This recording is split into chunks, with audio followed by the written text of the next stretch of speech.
Halo semuanya, selamat datang di channel 411 TV. Selamat datang di episode pertama kita.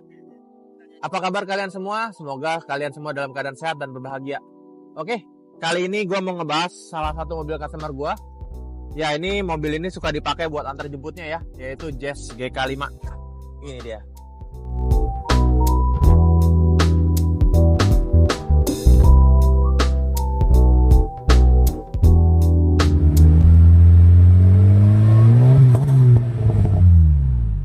Mungkin kalau kalian lihat sekilas nggak banyak ya perubahan di mobil ini, tapi kalau kita lihat secara detail sebenarnya udah banyak banget yang kita rubah di mobil ini. Kita mulai dari bagian depan. Oke, pertamanya dari fog lamp dulu ya. Fog lamp ini udah diganti dengan menggunakan fog lamp dari Honda Access yang warna kuning dengan tipe LED. Jadi ini kalau di Jepang ini adalah option parts ya. Kalau di sini dijualnya harus melalui importir umum. Next, mobil ini udah menggunakan lips ya, yang kelihatannya subtle banget ya. Jadi bener-bener line-nya kalau menurut gua tuh nyatu banget sama mobilnya.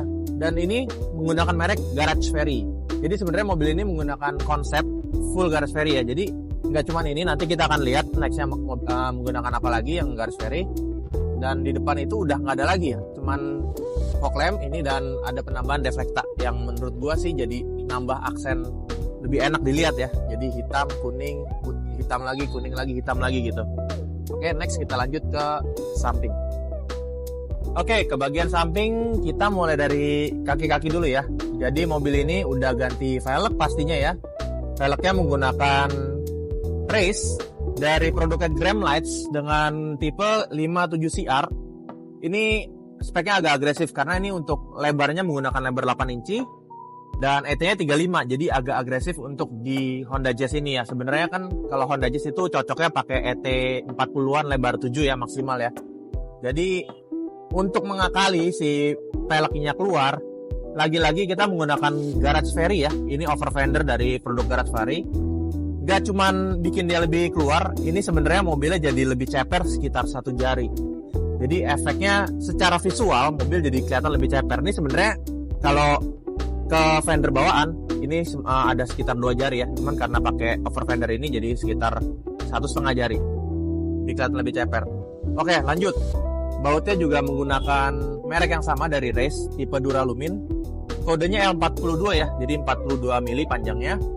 Lalu untuk pengereman menggunakan wheel wood dengan tipe DPHA.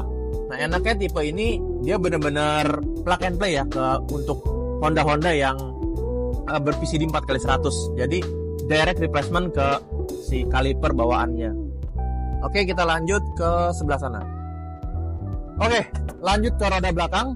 Sebenarnya di GK5 ini rem belakang itu menggunakan tromol ya. Jadi anehnya Honda Indonesia itu di generasi Jazz yang sebelum ini yang G8 itu sudah menggunakan disc brake. Tapi entah kenapa mereka memutuskan untuk masukin si Jazz GK5 ini dengan rem belakang masih tromol.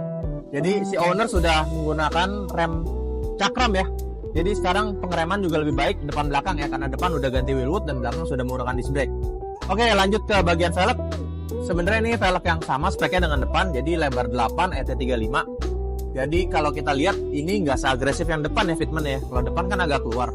Jadi kita tahu dari situ kalau fitment Honda Jazz yang bagian depan itu ET-nya lebih besar daripada yang belakang. Oke, jadi untuk fender belakang lagi-lagi sudah dipasangin dengan over fender dari Garage Ferry ya.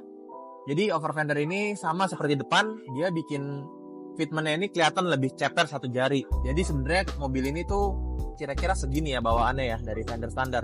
Cuman sekarang jadi 1 jari kurang nih bahkan. Jadi efek positifnya, biarpun mobilnya kelihatan ceper, tapi sebenarnya masih enak banget buat dipakai harian karena nggak gesrot-gesrot. Habis itu kita coba cek ke bagian belakang. Ya, bagian belakang sebenarnya kelihatannya nggak ada banyak yang berubah ya. Tapi ini sebenarnya banyak banget yang berubah loh. Salah satunya, emblemnya udah Fit. Ini original Jepang ya. Jadi kalau di Jepang, Honda Jazz itu namanya Honda Fit. Oke, lanjut. Garnish ini, kalau di Indonesia itu warnanya black chrome. Ini diganti dengan warna hitam ya. Ini bukan cuman stiker, tapi ini benar-benar satu panel diganti semuanya. Kenapa diganti ini? Karena lampunya pun sudah diganti. Jadi ini tipe untuk Jazz Hybrid ya di Jepang. Jadi bentuknya beda. Di sini ada led hitamnya dan di sini semua nyala nih. Bentuk lampunya pun beda. Ya. Jadi semuanya terkoneksi ya. Keren. Dan satu lagi detail yang dari Garage Ferry juga, yaitu si tambahan wing spoiler ini. Jadi add-on simple ini sebenarnya bikin tambah manis ya, aksennya jadi hitam kuning seperti di depan ya. Jadi melanjutkan tema yang sama dari depan. Dan yang terakhir, yang menurut gua paling nampol ya, knalpotnya ya, dari Fujitsu Go dengan tipe Refit A. Ini suaranya enak banget, bahkan dengan kondisi standar bikin suaranya ada slightly berbel kayak apa ya. Mendingan kita cek aja langsung suaranya ya. Oke, sedikit cerita ya soal mobil ini. Sebenarnya ini bukan pertama kali mobilnya dimodif ya. Jadi dulu, kira-kira 2 tahun lalu mobil ini tuh sebenarnya Jazz dengan option full Mugen pertama di Indonesia.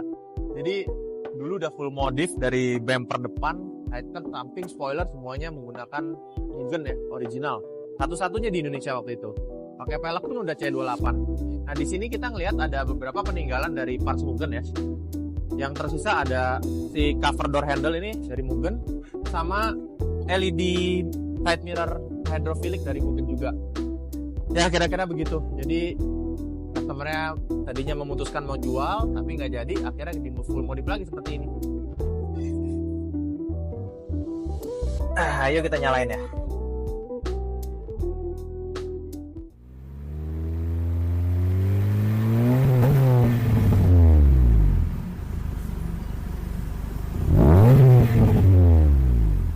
Ya kayak gitu kira-kira suara knalpotnya. Enak banget kan? Gue sih suka banget sih sama suaranya, nggak berisik, nggak droning, tapi berwibawa ya, dewasa gitu kalau kata orang-orang. Oke, mumpung kita di dalam, ayo kita bahas interiornya ya, apa aja udah dirubah ya, yang udah dimodifikasi. Mungkin mulai dari yang tadi gua pencet ya, ini engine start stop sudah menggunakan Mugen ya, salah satu peninggalan dari modifikasi sebelumnya yang full Mugen. Selain itu si kaca spion juga sudah diganti menggunakan Spoon Sports original ya. Nah ini gue juga suka ini simple tapi bener-bener fungsional ya. Jadi selain warnanya biru anti glare, dia juga field of view-nya lebih lebar. Jadi kita ngeliat ke belakang tuh kelihatan semua, bener-bener dari kaca belakang sini sampai kanan kelihatan semuanya. Oke lanjut, ini sebenarnya banyak perintilan yang nggak banyak orang tahu ya. Salah satunya ini center shift gate ini, ringnya ini chrome dan dia sudah ada iluminasinya ya. Kalau malam warnanya biru dan itu keren. Ini bawaan Honda ya, jadi optional part dari Honda Jepang. Begitu juga dengan ring speaker, sama seperti ini juga, ada ring illuminationnya warna biru dan kalau mati kondisinya dia warnanya chrome. Lanjut ke atas, si lampu dome light ini juga udah diganti menggunakan Honda Access dan ini udah full LED dan kerennya udah ada fancy mode ya. Dia ada ya lagi-lagi iluminasi biru ya sesuai dengan tema Honda Access yang lainnya. Dan perintilan-perintilan lain seperti si cup holder ini juga dari Honda Access. Lalu interiornya juga sudah di full kulit sampai ke plafon semua sudah full hitam ya, bikin nuansanya lebih sporty. Dan ada lagi yang lain seperti Honda Access pedal ya, aluminium pedal.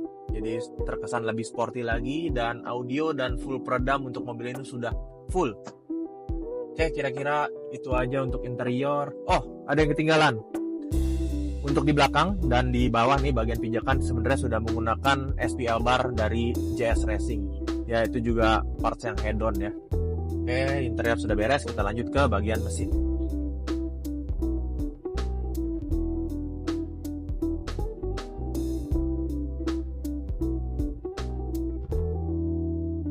Oke, untuk bagian mesin nggak banyak sebenarnya.